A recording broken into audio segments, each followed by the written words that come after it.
Yo, what's going on, guys? Welcome back to the channel. Unfortunate that the main event had to end like that. Arnold Allen was looking pretty good. Honestly, it looked like the momentum was going in his favor, but who knows what could have happened. But that knee goes out. Um, you did know if they were going to stop it in between rounds, and then they don't.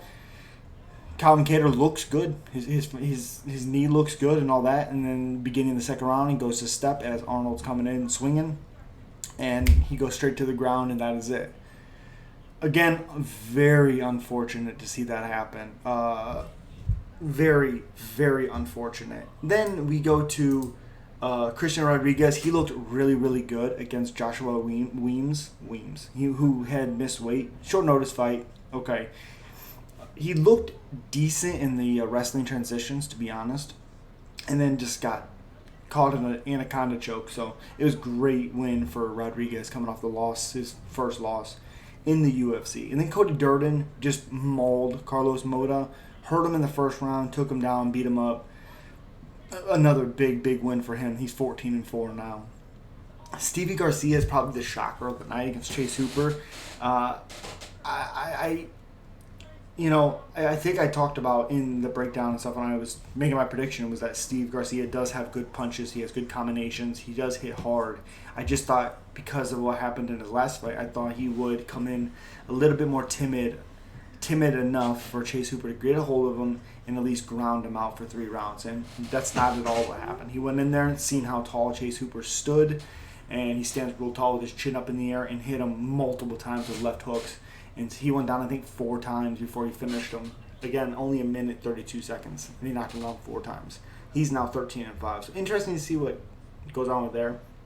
And then Joseph Holmes versus Jung Young Park. Very, very impressive win for Jung Young Park. I wasn't for sure how he was going to get inside. And he just, got inside, wrestled him, beat him up.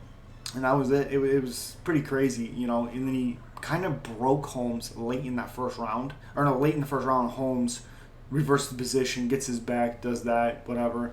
And late in that second round, he broke Holmes. It looked like he was about to tap a couple of times when he was squeezing on that rear naked choke. So great win with Jung Young Park. He's now 15-5, 2 wins in a row. Then we got Marcos Rodrigo de Lima, 20-8 now, beating Andre Arlovsky, who he rear naked choked. In live, whatever, watching it, it seemed like De Lima rocked Arlovsky. I'm not really for sure if he did because he hit him in the chest. I know he did hit him a couple times, but when he fell down, it looked like he pushed him with a punch to the chest, or he punched him down with a chest punch. And then he kind of smothered Arlovsky. You could see how much bigger De Lima was. And then gets a rear naked choke. And then another shocking one for me is Roman Dolidze.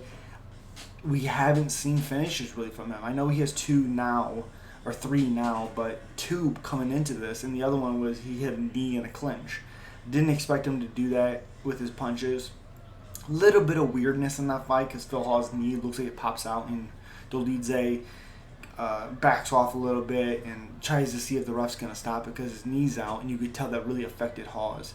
But gets Phil Hawes against that cage and just uncorks some power punches and puts him out cold. And then in a fight that I thought Roman Dolidze now improves to 11-1 with 2 finishes in a row. Then Khalil Roundtree beating Dustin Jacoby by split decision. Pretty surprised by that decision, but Khalil Roundtree really, really showed that his cardio is better and he can go 3 rounds. Something we hadn't really seen. I did think just Dustin Jacoby won this fight. Very, very close fight. Can't really be mad at either one who won because the fight was crazy. And then another awesome moment in this card was Chishan Gore beating Josh Fremd, because Chishan Gore really wasn't having a whole lot of success. He would have success going forward, leg kicking, really with the leg kicks. Did get a couple takedowns, looked good there. But it kept looking like Josh Fremd was having his way a little bit on the feet, and looked like it was about to be the end. He shoots in for a takedown, and Gore wraps up his neck with a disgusting guillotine. So great win for Chishan Gore, now 4-2. And I talked about Jared Vanderaa. I didn't, but Jared Vanderaa showed one hell of a chin. Fun fight. Waldo Cortez Acosta, 8-0. He looked really good. Needs to improve that leg defense. And then Max Griffin versus Tim Means, just exactly what we thought was going to happen. Max Griffin fading in the second. I talked about that first round was going to be the toughest part of that fight. Slows down a little bit in the second round, and then I think edged it out in the third round. But it was a close fight. It was, it just depended how they scored that third round. I did not see Max Griffin winning 30-27. I didn't think he won the second round. He did drop Means at the end of the second, so I guess maybe that's why they give him all three. Hurt Tim real bad in that first round. Tim was able to come back and start putting the pressure, and it was having some effect. Just got dropped 2 times at the beginning, or like mid first round, and then at the end of the second in a round that Tim was winning. So again, that's probably how he got the decision. And then Arnold Allen, like I said, with the knee injury with Calvin Kattar, unfortunate, but it happens. It sucks. Hopefully they run it back to see what happens. I don't think that really should be a win for anybody. It's not like a leg kick hurt his leg. It's not like anything like that. It's just Kattar's knee gave out, and that was it. But it was awesome. Great card. There was 1, 2, 3, 4, 5, 6, 7, 8 out of 11 fights were finishes. So again, awesome fight card. And as always, hit that subscribe button as hard as you possibly can. Leave a comment down below. Let me know what your guys' fight of the night was. And as always, hit that thumbs up button, again, as hard as you can. Also, check out the community tab. I just got it. Let's talk. Peace.